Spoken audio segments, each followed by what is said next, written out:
Hello and welcome to my YouTube channel AnatomyMentor, where I discuss different topics of anatomy to get you a better understanding of the complicated topics and also to focus on the key points which will help you in revising these topics during an exam. And also, we can also discuss a clinical scenario at the end. So today, as you can see over here, my topic, which I'm presenting to you, is the topic of neuroanatomy. And over here today, we are talking about the meninges.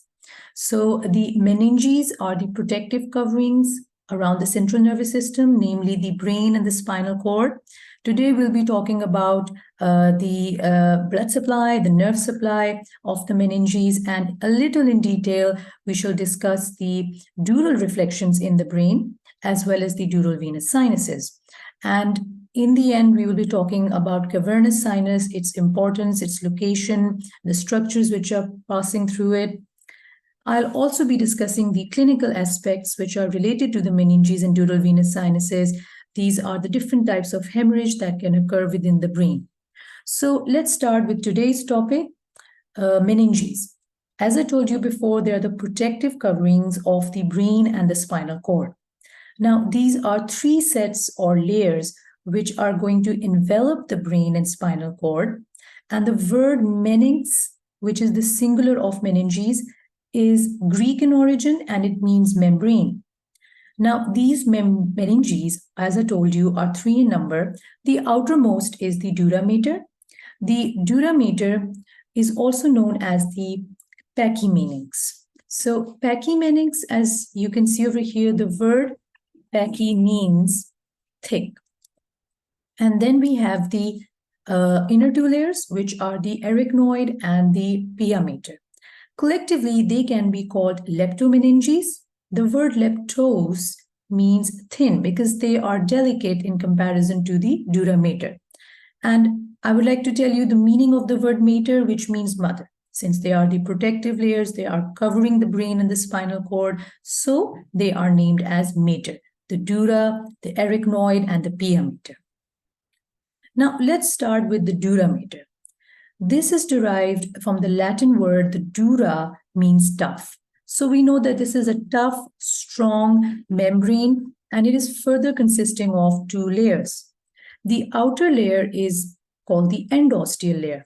Now, this is simply the periosteum, that is the layer which is covering the inner surface of the skull, and it is continuous with the periosteum outside the skull at foramina and also with the sutural ligaments. Whereas the inner meningeal layer of the dura mater, this is the dura mater proper. This is the tough fibrous membrane which is covering the brain and spinal cord, and remember it also forms a tubular sheath around the cranial nerves. Now, what is the arterial supply of the dura mater? There are many arteries which are present between the two layers of dura mater which I just mentioned. And the most prominent one, the clinically important one, is the middle meningeal artery. This, remember, is a branch of the maxillary artery, which is given off in the infratemporal fossa at the side of the skull, and it enters the middle cranial fossa through the foramen spinosum, and then its branches, they extend over the lateral surface of the cranium, producing markings or grooves on these bones. There are also some smaller meningeal arteries, which are branches of internal carotid, vertebral, occipital, and ascending pharyngeal arteries.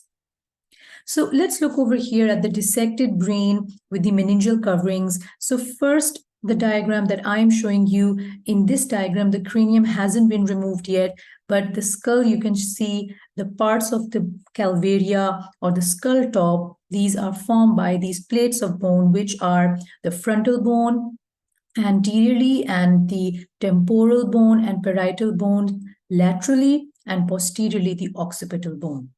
Now, if we were to remove the right side of the cranium, then beneath it we can see that this is the dura mater. This is the tough membrane which is covering the brain.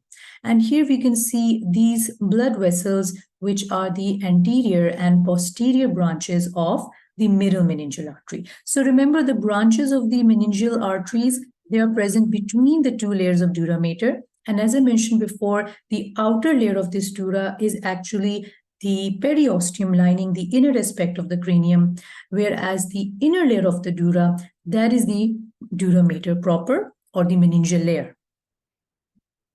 Now, let's talk about the clinical correlation. As I go along, I will mention the clinical aspects along with the relevant topic.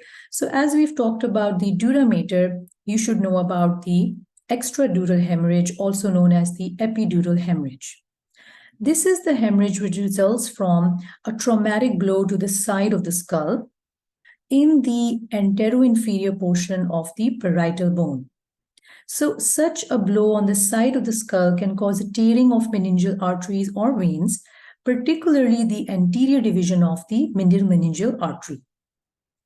So what happens is that there is going to be bleeding from these arteries, and the intracranial pressure will rise because of the accumulation of blood in the form of a lens-shaped blood clot, commonly known as a hematoma, and is going to appear between the two layers of the dura mater. Now, this causes an initial loss of consciousness.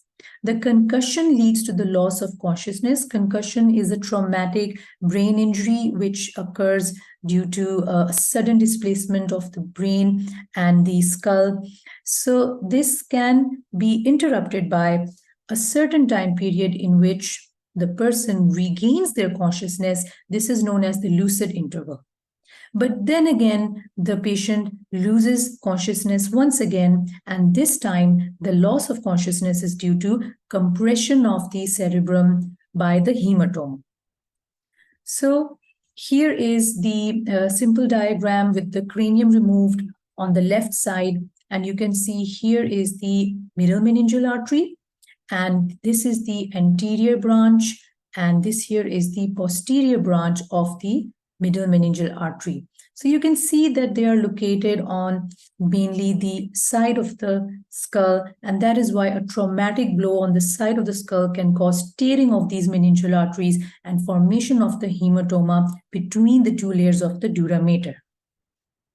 So if we were to look at the superior view, in case of an epidural hematoma on the left side, then we can see that this collection of blood forms, you can see a biconvex or lens-shaped area. And this is present between these two layers of dura mater. The external layer, that is the endosteal or periosteal layer. And here, if you follow the laser pointer, is the inner or meningeal layer of the dura mater. And between these two layers, after having suffered a traumatic blow from the lateral side, the blood has accumulated.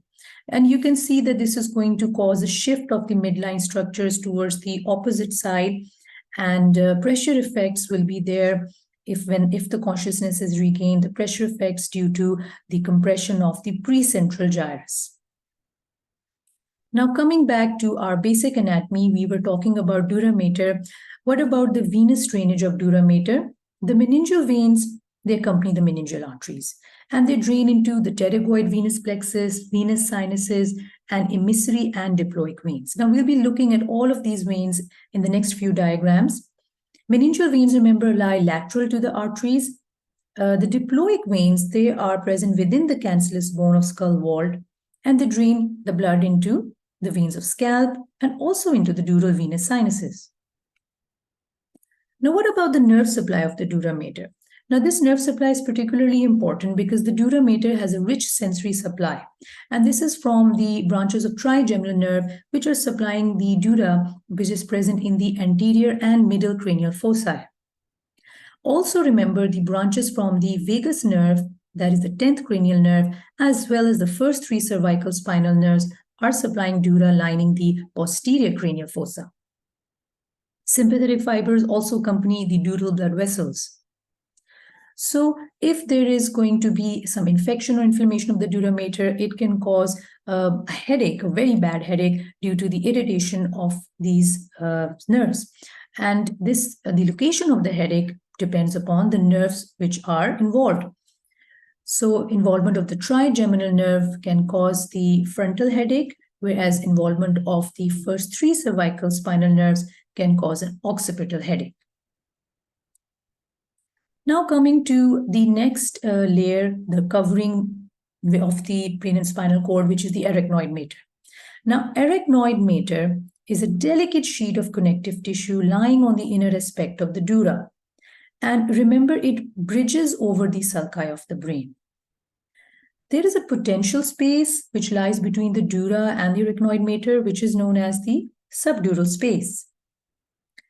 From the arachnoid mater, we can see the extension of the septi or trabeculi going to the pia mater, and this gives a cobweb or spiderweb appearance. Therefore, it has been called the arachnoid mater. This is derived from the Greek word arachnoid, which means spider.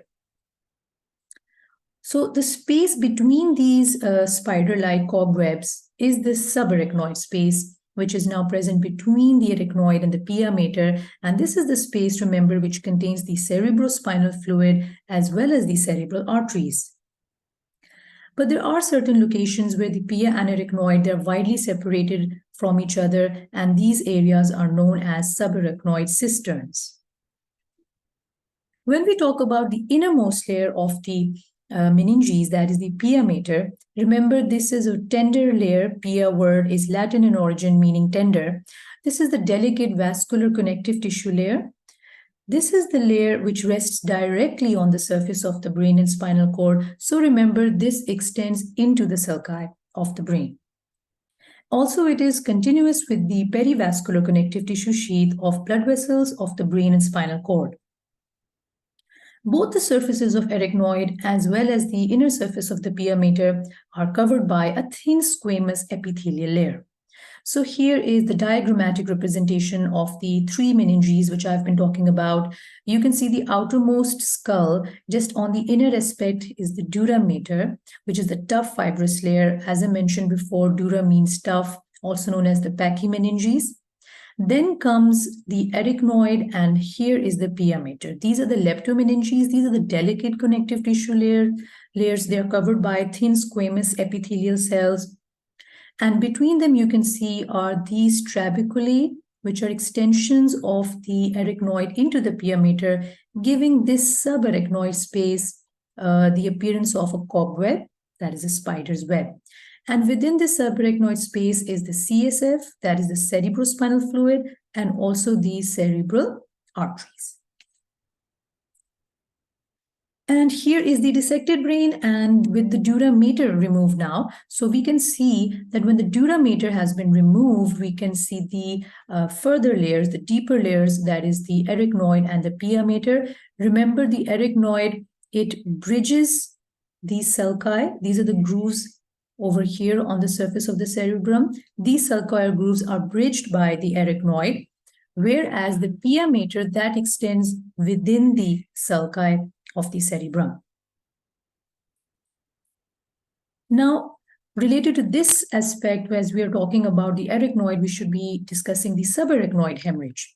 Now, in case of this sort of hemorrhage, the cause is the rupture or leakage of a congenital aneurysm on a cerebral artery, especially somewhere on the circle of Willis, which is located on the inferior aspect of the brain. But it can also occur due to contusion and laceration of the brain and meninges. Now, the symptoms are sudden in onset in case of a subarachnoid hemorrhage, which includes headache, neck stiffness, and loss of consciousness. And it is diagnosed on a CT scan. Now, let's come to the cerebral hemorrhage. Cerebral hemorrhage occurs due to rupture of an atheromatous artery, which occurs usually in hypertensive middle-aged patients. And the artery most commonly involved is the thin-walled lenticulostriate branch of the middle cerebral artery.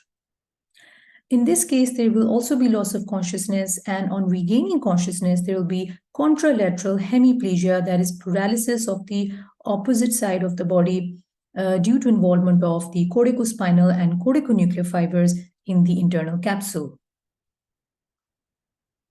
What is meningitis? We know meningitis is the condition in which there's an infection or inflammation of the meninges, and it can be bacterial and it can also be viral.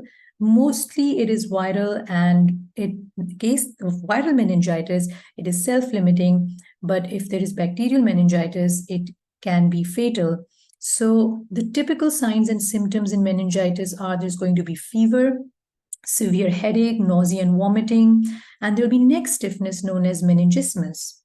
Also, the photophobia and the in case of infants or small children, the neck stiffness is quite severe and that causes an arched posture known as opisthotonus. Also, in case of a baby, since the fontanellas have not yet ossified, we will see that there is a bulging of the soft parts of the baby's skull, and also irritability and poor feeding in children. Now, coming back to the basic anatomy, I would like to discuss the dural reflections. Now, this is a very important topic. When we come to the dura mater, we talk about its meningeal layer. Remember the meningeal layer of dura mater, which is dura mater proper. It is reflected upon itself to form the different dural folds, also known as the dural septi or reflections, that serve to separate the different parts of the brain from one another. So these dural folds, their function is mainly to support the brain tissue and restrict the displacement of the brain during acceleration and deceleration when the head is moved. Now, these dural folds are 4 in number. The falx cerebri, which is present in the median longitudinal fissure of the cerebrum.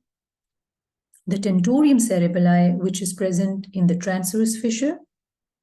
The falx cerebelli, which is present in the posterior cerebellar notch, and the diaphragma celli, which is bridging the hypophyseal fossa. Now, I'm going to be discussing all of these dural folds in this diagram over here, in which you can see the skull or cranium has been partially removed. And we can see over here now, if you follow the laser pointer, let's first look at the falx cerebri, which is the most prominent and the largest dural fold. Now, this here area, which is in yellow, is representing the falx cerebri. The falx cerebri has an anterior narrow part and a posterior broader part, giving it a sickle shape. So a sickle is a long blade which is anterior. Anteriorly it is narrow and posteriorly it is broad. Now, this falx cerebri has an anterior apex. This portion is the apex, which is attached to the crista galli of the ethmoid bone in the anterior cranial fossa. If we look at it posteriorly, it has this broad base, which is attached in the midline to the superior surface of the tentorium cerebelli, which is another dural fold, which we'll be discussing after a short while. Then comes the upper convex border of the falx cerebri. This upper convex border is attached anteriorly to the frontal crest and then superiorly to the lips of the superior sagittal sulcus in the midline. And posteriorly, it is attached to the internal occipital protuberance. If we look at the inferior concave border of this falx cerebri, you can see that this border is free, right? And also keep this in mind that when we talk about the dural folds, there are the dural venous sinuses which are associated with these dural folds.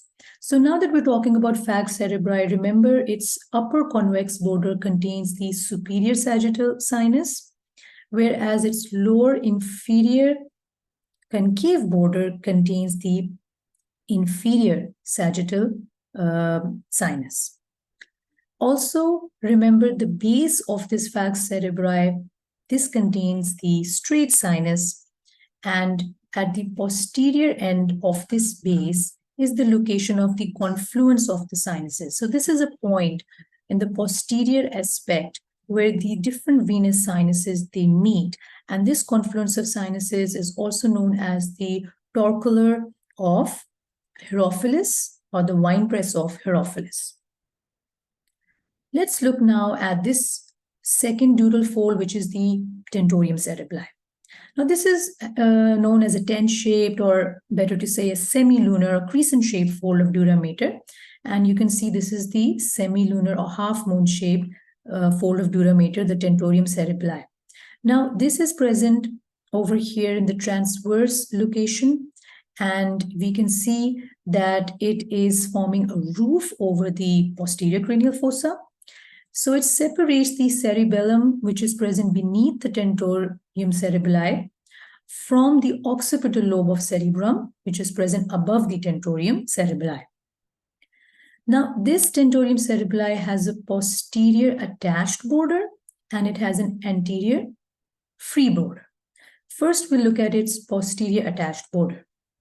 Its posterior attached border, you can see, is going to be attached to internal occipital crest in the midline, and then to the lips of the transverse sulci on either side, and then the superior border of the vitreous part of the temporal bone anterolaterally. And here it is attached to the posterior clinoid processes. So what about the anterior border, which is the, you can see the free border? This forms a notch known as the tentorial notch. And through this notch passes the midbrain, which is going to connect the forebrain above with the hindbrain below. The anterior free border crosses the attachment point of the posterior attached border to reach the anterior clinoid processes where it is attached. So now that we have looked at the attachments of tentorium cerebelli, let's talk about the venous sinuses, dural venous sinuses present in relation to this dural fold. So this dural fold, you can see in the midline on the upper surface, it is related to the straight sinus, and at the posterior end, the confluence of the sinuses, and laterally the transverse venous sinuses, and anterolaterally over here at the superior border of vitreous part of temporal bone is present the superior petrosal sinuses on either side. Now, let's look at this falx cerebelli, which is the third dural fold, which I had mentioned in the previous slide. Falx cerebelli is also a sickle-shaped fold, but it is a small dural fold of durameter, and it is present in the midline with its apex directed downwards, which is attached to the Vermian fossa of the foramen magnum. The base is directed upwards and it is attached to the inferior surface of the tentorium cerebelli in the midline. And here is its posterior convex border, which is attached to the internal occipital crest. The venous sinuses in relation to this are also the confluence of the sinuses, and in the midline where its posterior attached border is present is the occipital sinus. The fourth one is the diaphragma celli. Now, where is the diaphragma celli? This is the quadrangular sheet of durameter, which is present, or you could say it is bridging over the hypophyseal fossa or sella turcica over here in the region of the body of the sphenoid bone. And it is attached to the posterior and anterior clinoid processes. And it is pierced in the midline. It has an opening for the infundibulum or the stalk of the pituitary gland. The venous sinuses associated with it are the anterior and posterior intercavernous venous sinuses. Okay, now let's look at this dissected brain, which is showing us the dural folds. And we can see over here in the midline is this sickle-shaped large falx cerebri. As you can see, the anterior end is narrow and this posterior end is broad. Here is its upper convex border, which contains the superior sagittal venous sinus. And here is its, you can see, lower border. And posteriorly, this is the site or location of the confluence of the sinuses. You can also see the tentorium cerebelli in this dissected specimen. And if we dissect it a little further to clarify the dural venous folds, we can see this here is the tentorium cerebelli. You can see it is forming this tentorial notch through which passes the midbrain. And above this here is the falx cerebri, right? Now let's summarize the dural venous sinuses. If we want to define the dural venous sinuses first, just remember that between the two layers of the durameter, there are going to be the endothelium-lined venous spaces. They do not have valves. These venous spaces are known as dural venous sinuses. So these are certain specific locations where the two layers of durameter are widely separated from one another. Otherwise, we can see that the two layers of durameter were closely opposed to each other. But these sinuses, what they do is that they collect blood from the brain and the emissary veins, The emissary veins are also valvulus.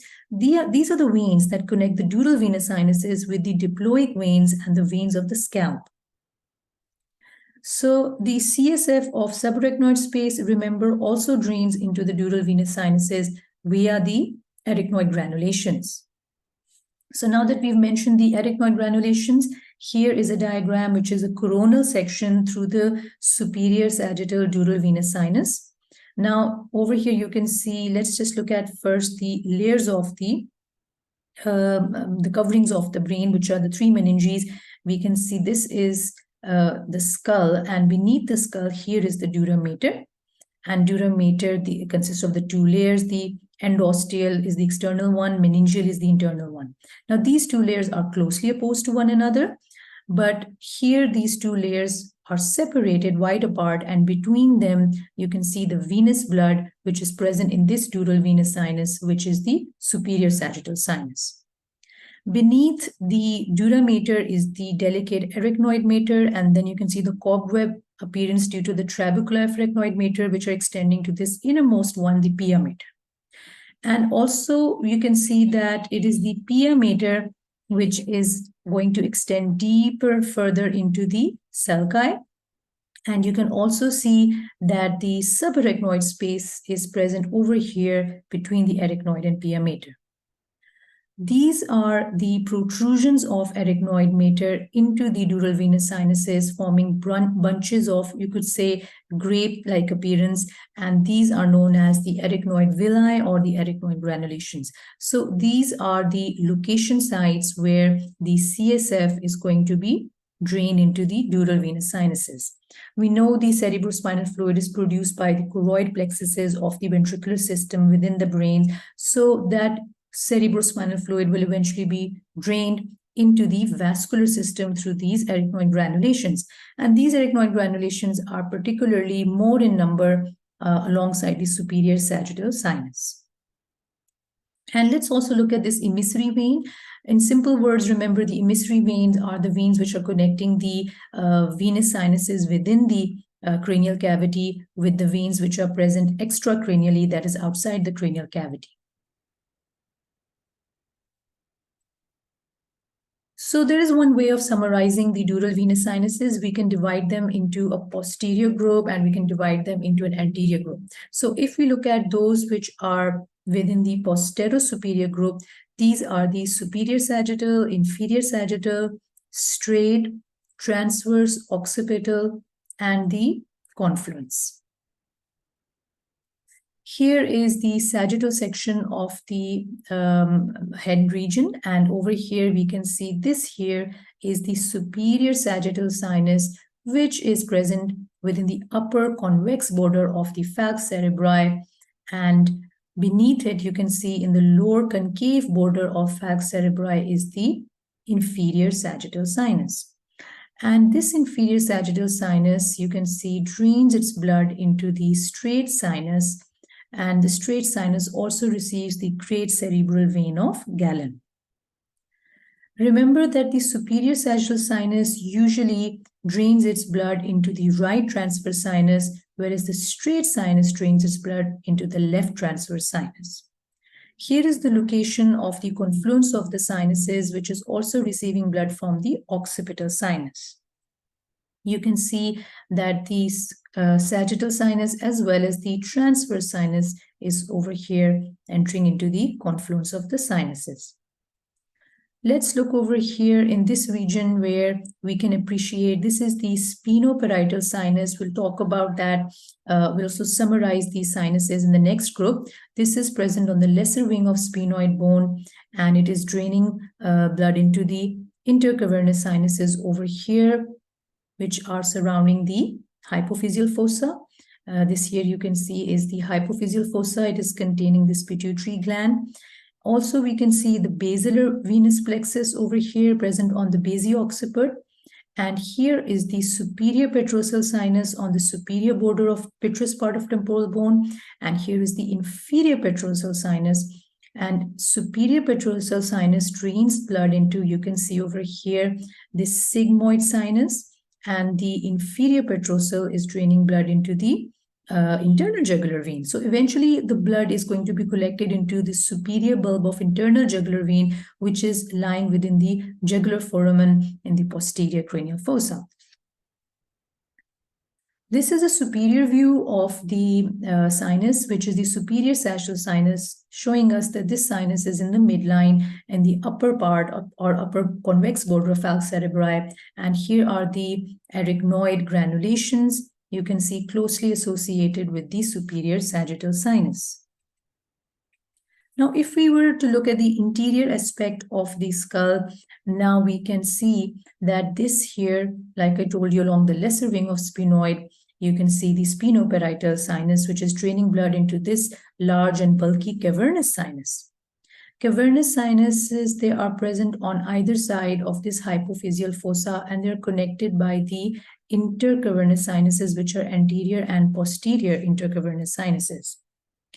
And you can see from the posterior aspect of cavernous sinus, emerging is the superior petrosal and also the inferior petrosal sinuses.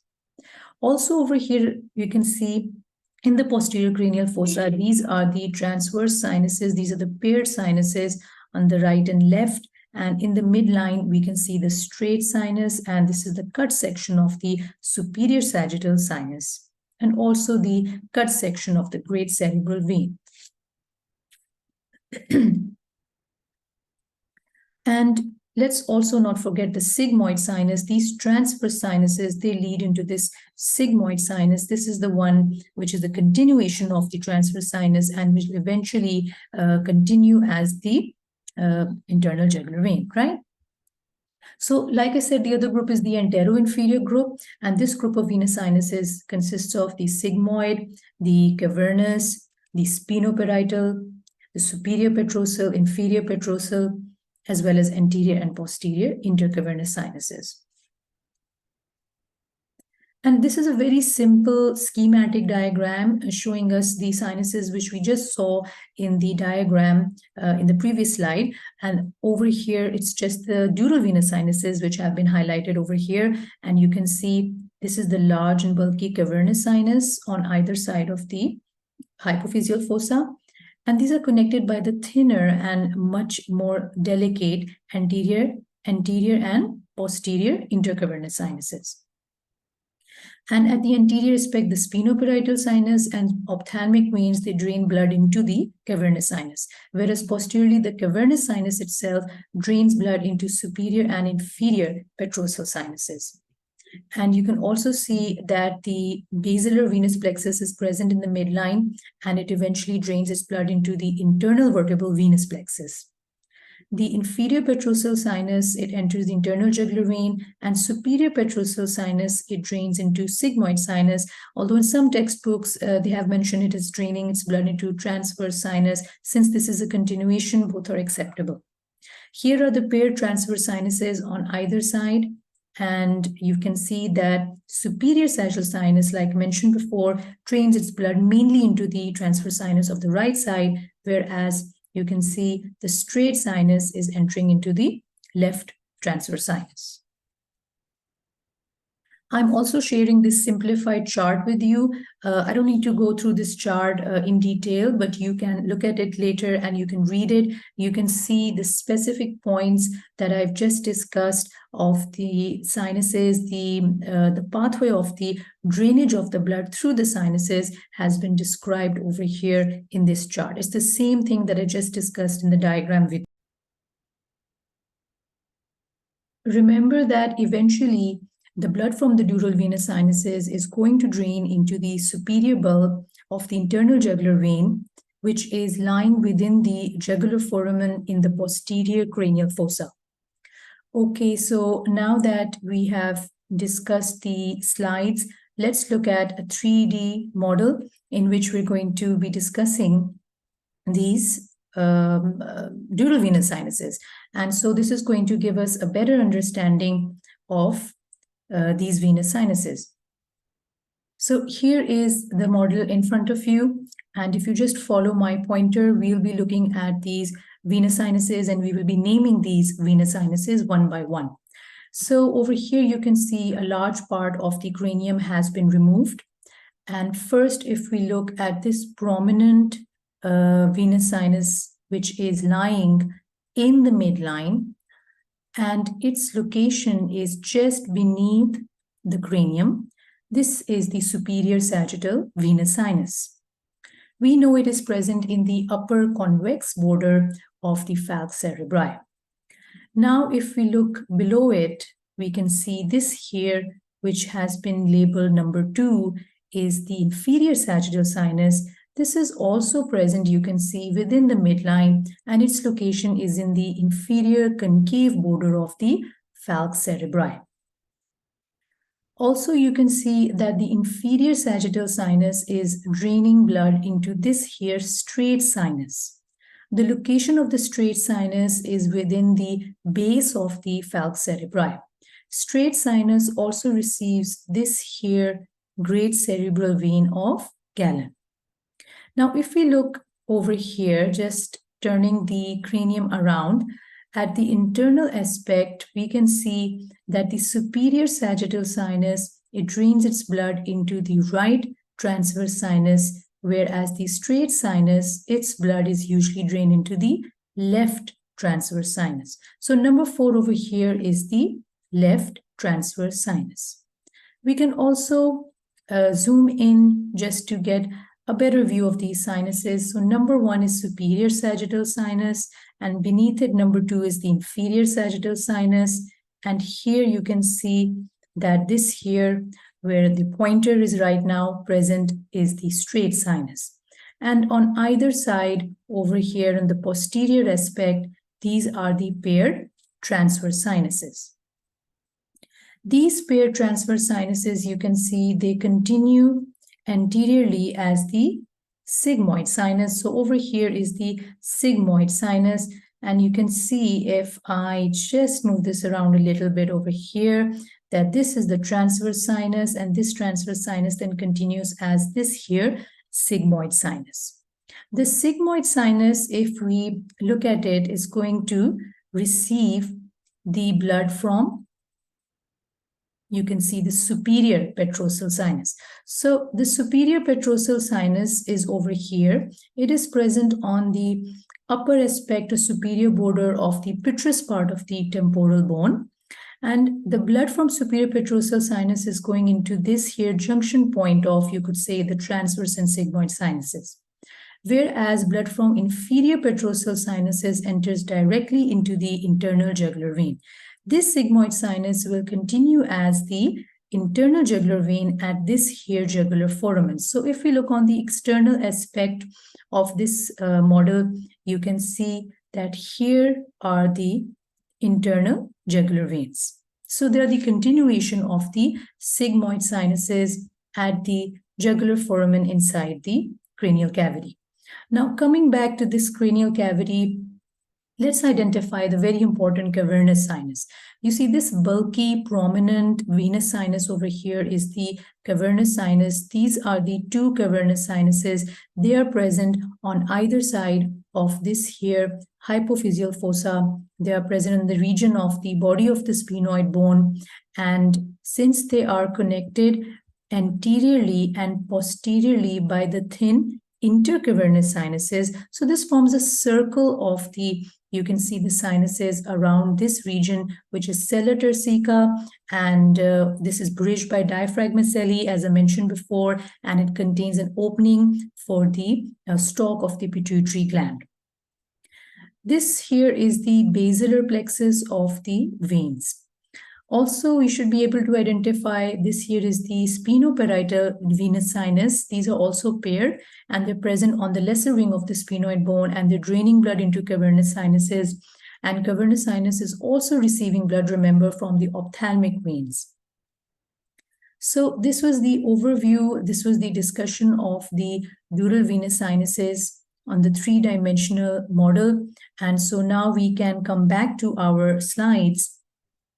And now that we have discussed the dural venous sinuses, we can now move further, and we can now talk about the subdural hemorrhage. The subdural hemorrhage, which I'm going to discuss now, is the one which occurs when there is a traumatic blow on the front or the back of the head.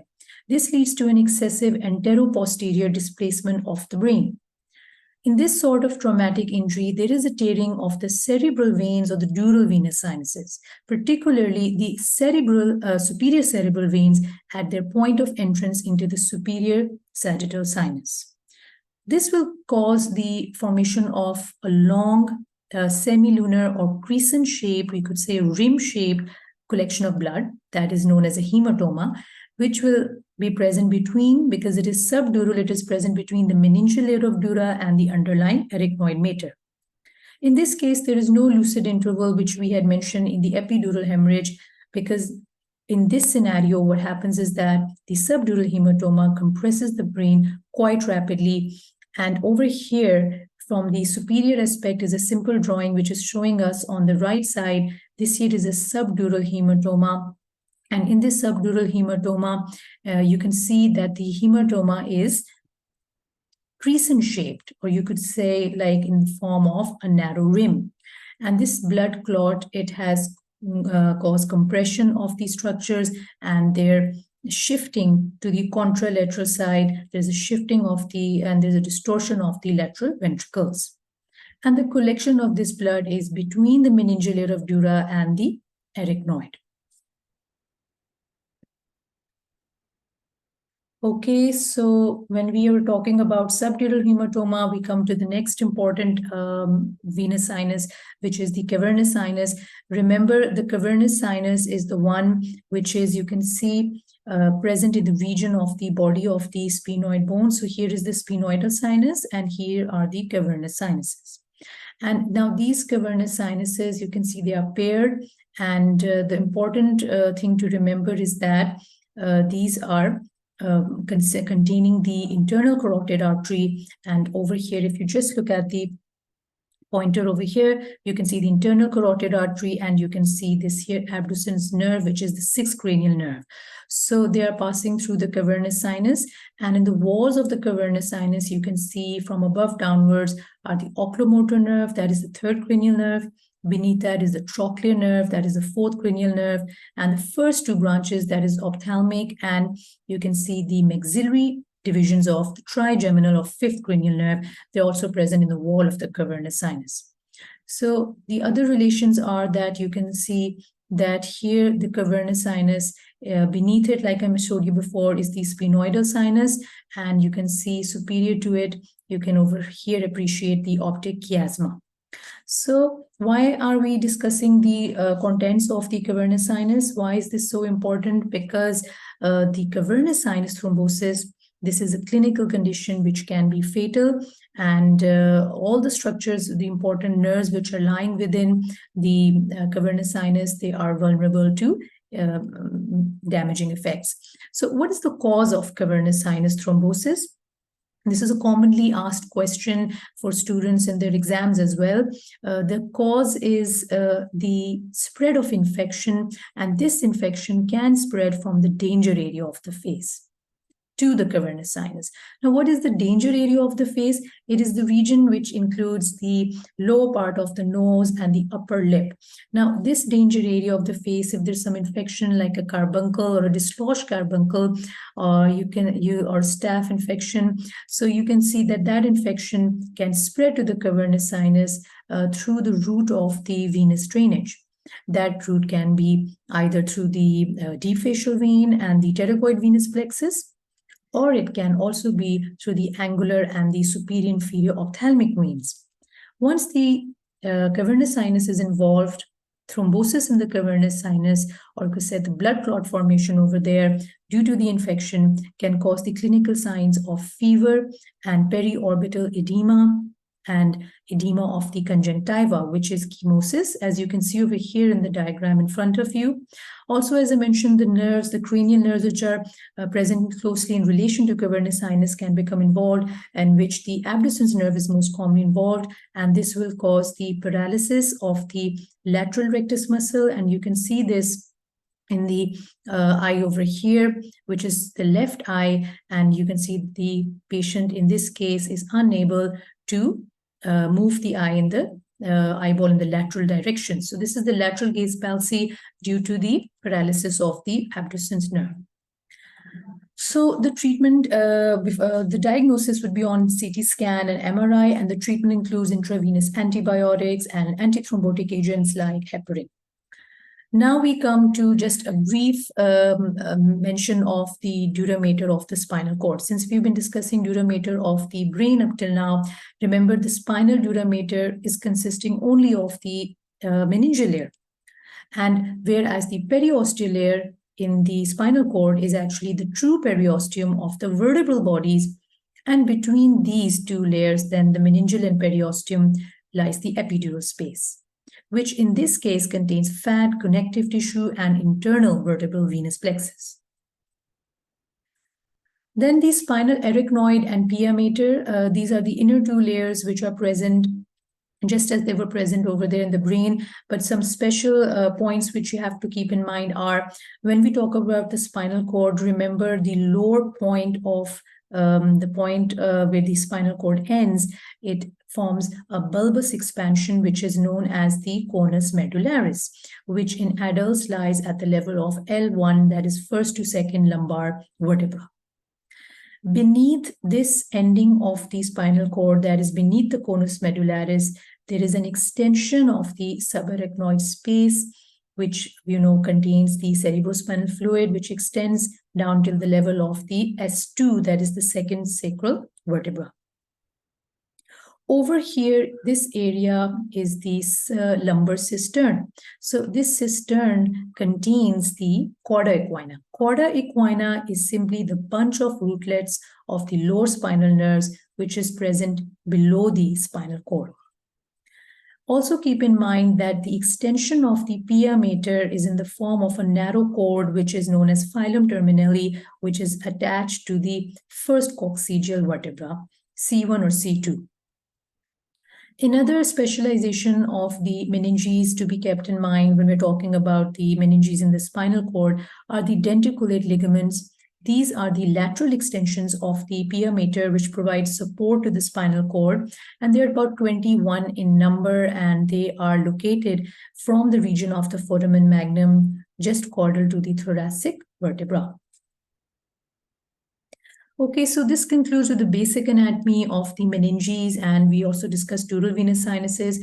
And here we have a case clinical scenario. After this discussion, I think it should be quite easy to find out the answer to this clinical scenario, in which a 19-year-old male suffers an accident on his bike and is brought to the ER by the paramedics.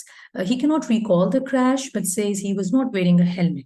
So this means he is alert and he is oriented, but he is complaining of nausea, vomiting, and he has a left-sided scalp contusion. Contusion means bruising, laceration, and an underlying bony step-off. You send the patient for a CT scan of the head and call for an urgent neurosurgery consult.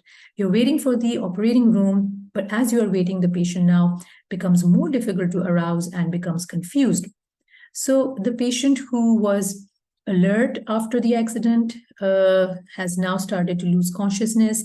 Also, you can see that the injury is on the left side, and the diagnosis in this case most likely is the epidural hematoma, because here they have mentioned the lucid interval, that is the temporary time period of consciousness before the eventual loss of consciousness. So this lucid interval, is a characteristic of epidural hematoma. We discussed that before, in which there is traumatic blow to the side of the skull, in which there is a tearing of the middle meningeal artery. Most probably it could be the anterior division of middle meningeal artery, and this causes the epidural hematoma. So this is the answer to this clinical scenario that I showed you.